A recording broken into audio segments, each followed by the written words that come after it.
preguntas o de interrumpirnos, o si algo no se entiende, de decírnoslo. Nosotros vamos a abordar algunos temas básicos al principio, como les dijo Mayri, ya después ellas continuarán con la parte más profunda de la capacitación. Bueno, los temas que nosotros vamos a tocar de todo el temario completo que ustedes tienen son las definiciones básicas. En el marco jurídico de transparencia vamos a tocar la ley general y la ley federal desde el punto de vista que nosotros se lo vamos a conocer a la gente, que es de sensibilización. Bueno, vamos a dar la ley general y la ley federal, es como un conocimiento básico de ambas leyes, no vamos a entrar como a cosas muy jurídicas y detalladas. Y por último, el tema de transparencia activa, donde se va a explicar qué son las obligaciones de transparencia, dónde se pueden consultar y para qué sirven, qué hacen las unidades de transparencia. Antes se llamaban unidades de enlace, a partir de la nueva ley son unidades de transparencia.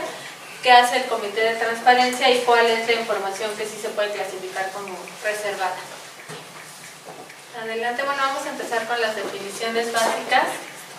A mí me gustaría preguntarles, para ustedes, ¿qué es la transparencia? O sea, cuando oyen la palabra transparencia, ¿cómo a qué les suena? ¿Alguien que tenga como una idea? Algo que no se oculta, algo que está a la vista. Algo que se muestra muy bien, efectivamente. Vamos a la siguiente, por favor.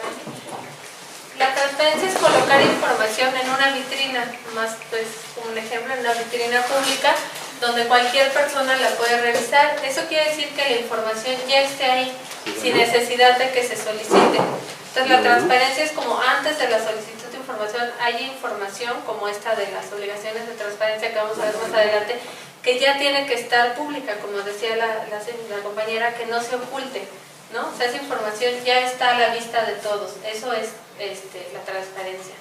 ¿Seguimos, por favor? Bueno, ¿qué es la rendición de cuentas?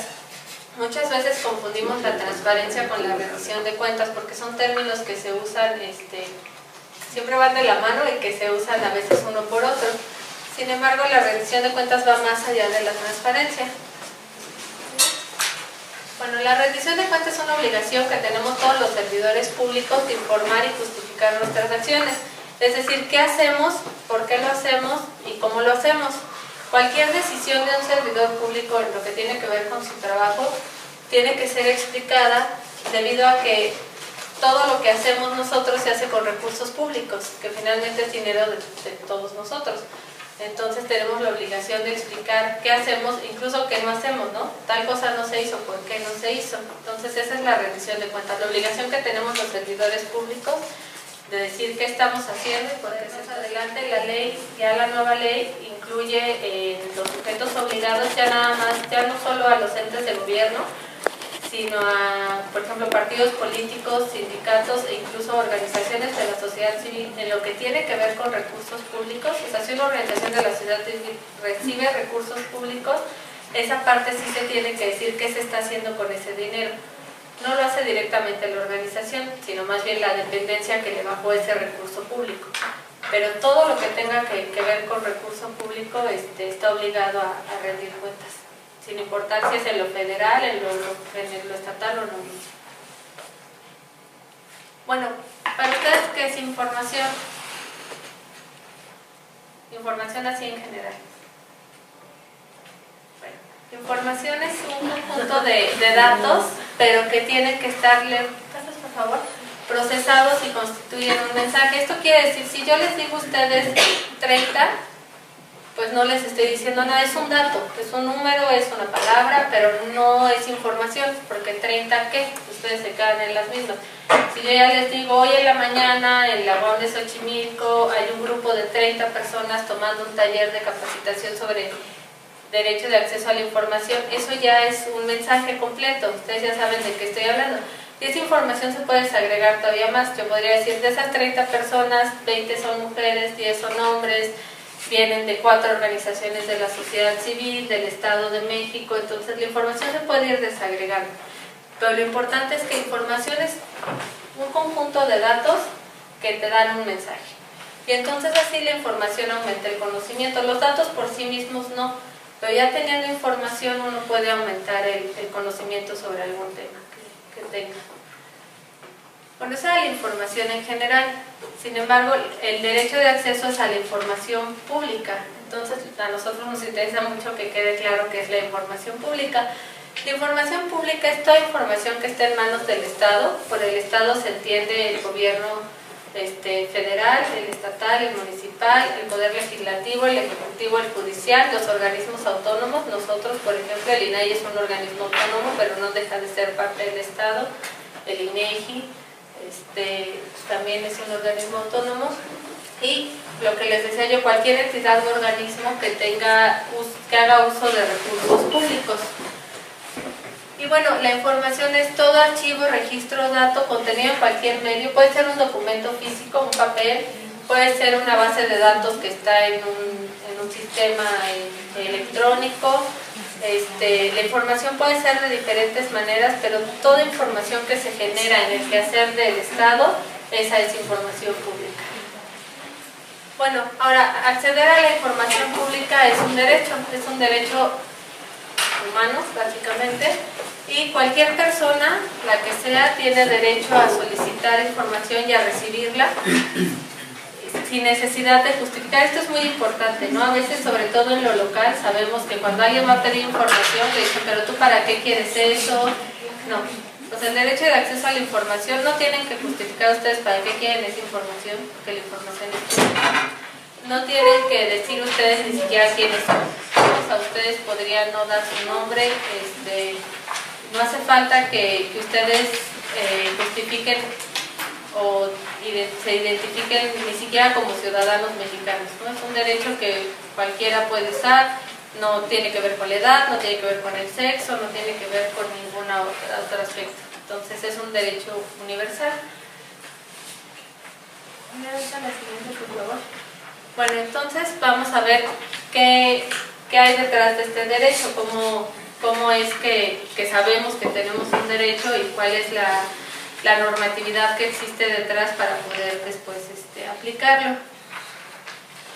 Bueno, lo primero es que es un derecho que está en la Constitución. El artículo 6º constitucional nos dice que toda persona tiene, que toda la información en posesión de cualquier autoridad es pública y que debe de privilegiar el principio de máxima publicidad. ¿Esto qué quiere decir? Que cuando hay una duda sobre si se debe de hacer pública o no la información, generalmente se le da más peso a que debe de ser pública. Obviamente, que es lo que nos dice el siguiente párrafo, se tiene que tener cuidado con los datos personales, porque ese es otro derecho que además también protege el INAI. Tenemos que tener mucho cuidado. Toda la información se puede hacer pública, pero tenemos que tener cuidado de no vulnerar el derecho de protección de datos personales de otra persona, de cualquier persona. Y lo que yo les decía es un derecho gratuito, ¿no? No tiene costo. En algunos municipios sabíamos que, por las comunidades que hemos visitado, que es así de, no, pues es que a nosotros nos dicen que cuesta tanto acceder a la información. No tiene costo, es gratuito y les decía yo, es para todos. Tiene costo a veces la manera en que te entregan la información, ¿no? Si yo quiero un expediente y el expediente consta de 1000 hojas y yo quiero copias de esas 1000 hojas, voy a tener que pagar las copias, pero no la información. Incluso yo puedo decir, no necesito las copias, yo puedo ir y revisar el expediente en el lugar donde lo tienen y entonces no tengo que pagar nada. A veces lo tienen que entregar en un CD o algo así y lo que les cobran es el costo del material en el que se los entregan, pero el derecho como tal no tiene un costo, es totalmente gratuito. Gracias, Ana. Bueno, hay dos obligaciones que tiene el Estado en materia de información. La primera es la activa, que tiene que ver con lo que decíamos de la transparencia. Yo pongo a la luz en una vitrina información que es pública, sin que nadie me la pida. Esa información no necesito una solicitud, no necesito un oficio, no necesito que vaya la persona, esa información ya la tengo pública. Y la otra es la reactiva, que es cuando te garantizan el derecho. O sea, tú haces una solicitud y entonces el Estado reacciona y te contesta y te da la información que requieres. Bueno, la estructura del derecho de acceso a la información en México se creó la Ley General de Transparencia. Y a partir de esa ley se crearon la Ley Federal de Acceso a Transparencia y Acceso a la Información Pública y las leyes estatales. Estas leyes, tanto la federal como las estatales, tienen que estar homologadas con la ley general.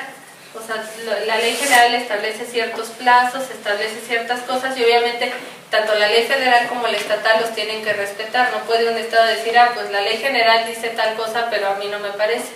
De hecho, ese es uno de los problemas que ha habido, ¿no? Muchas de las leyes se atoraban porque una vez que las revisaban decían, es que esto no, esto se sale por completo de lo que estamos marcando que deben de tener todas las leyes. Bueno, en el ámbito federal está la ley federal y que el órgano garante que protege el derecho de acceso a la información es precisamente el INAI. Y del lado estatal y municipal, cada estado tiene su ley y cada estado tiene un órgano garante local. Y se creó también el Sistema Nacional de Transparencia, que de ese les van a hablar más adelante.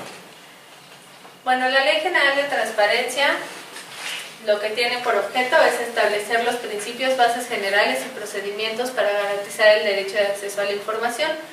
Lo demás que dice es lo que ya habíamos visto, la información pública es la que está en el Estado, en los poderes legislativo, ejecutivo, judicial, los organismos autónomos y todo organismo u organización que ejerza recursos públicos. Aquí entran ya también los sindicatos y los partidos políticos.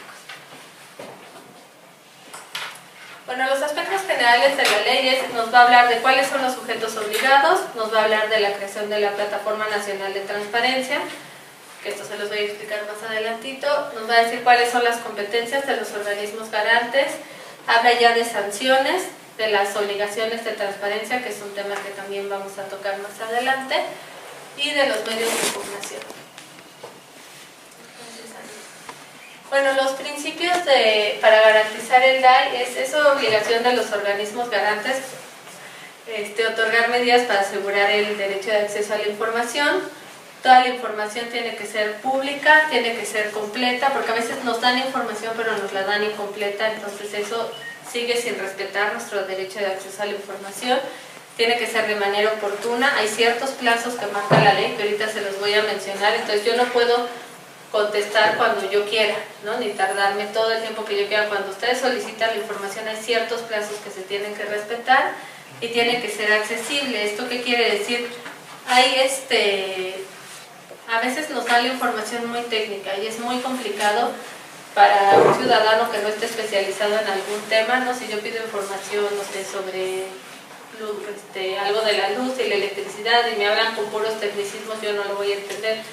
Por un lado es que sea el lenguaje accesible y ciudadano, y por otro conocemos todos que en nuestro país se hablan varias lenguas indígenas, entonces también se tendría que hacer la traducción de esas respuestas de información a lenguas indígenas, porque pues uno no puede decir, pues yo te lo doy en español y hazle como tú puedas, ¿no? Entonces eso quiere decir que sea accesible. Bueno, no se tiene que condicionar el acceso a ninguna justificación, no se puede cobrar ni por el acceso, ni por... Hay una cosa que se llama ajuste razonable, que es cuando una persona tiene una discapacidad, nosotros tenemos que ajustar la información a que esa persona la pueda tener, ¿no? Por ejemplo, si es una persona invidente, pues ya sea una versión en braille o una versión que pueda escuchar, ¿no? No le puedo dar la hoja y decir, pues a ver cómo le hace. Y eso yo no se lo puedo cobrar. O si... Pues hay diferentes discapacidades y para todas esas discapacidades se tienen que hacer ajustes razonables y esos no se le puede encargar a la persona. Esos los tiene que cubrir la dependencia.